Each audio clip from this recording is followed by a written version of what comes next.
আমরা খালি চোখে উপরে কি দেখি? আকাশ। আসলে আমরা আকাশ দেখি না, এটা দেখি মহাশূন্য, স্পেস। প্রথম আকাশ যে কত বড় তার কোনো হিসাব নেই। এই যে পৃথিবী থেকে সূর্য 13 লক্ষ গুণ বড়, পুরো পৃথিবীটাই তো আমাদের দেখার সুযোগ হয়নি। এই পৃথিবীর চেয়ে নাকি এবার সূর্য কয় গুণ বড়? কেন ইমাজিন দ্যাট, 13 লক্ষ গুণ বড়। সূর্যের চেয়ে এরকম কোটি কোটি গুণ বড় তারা আছে। এরকম বিলিয়ন বিলিয়ন তারা নিয়ে আমাদের গ্যালাক্সির নাম হচ্ছে মিল্কি ওয়ে। এটার পরে আরেকটা গ্যালাক্সি সবচেয়ে কাছের অ্যান্ড্রোমেডা, ওটা আরো বড়। ওইখানে বিলিয়ন বিলিয়ন ট্রিলিয়ন গ্যালাক্সি।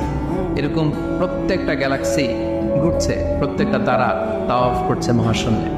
এরকম হাজার কোটি তারা নিয়ে আমাদের প্রথম আকাশের মহাশূন্য। প্রথম আকাশ কিন্তু অনেক উপরে। এই যে নাসার বিজ্ঞানীরা, অমুক বিজ্ঞানীরা রকেট দিয়ে এখানে যায় ওখানে যায়, এরা প্রথম আকাশের 1 কোটি ভাগের 1 ভাগও এখন অর্জন করতে পারেনি। ওই প্রথম আকাশের পরে হচ্ছে দ্বিতীয় আকাশ।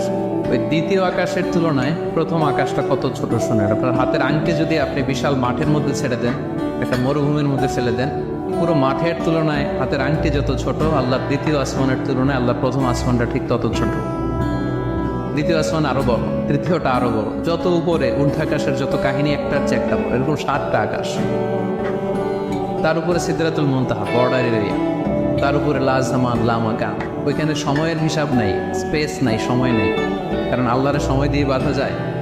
আমাদের জন্য বসতে জায়গা লাগে, আল্লাহর পজিশন নিতে কি জায়গার প্রসঙ্গটা আসে না? কারণ লাইসা কামিসলিহি শাই, উনি কারো মতো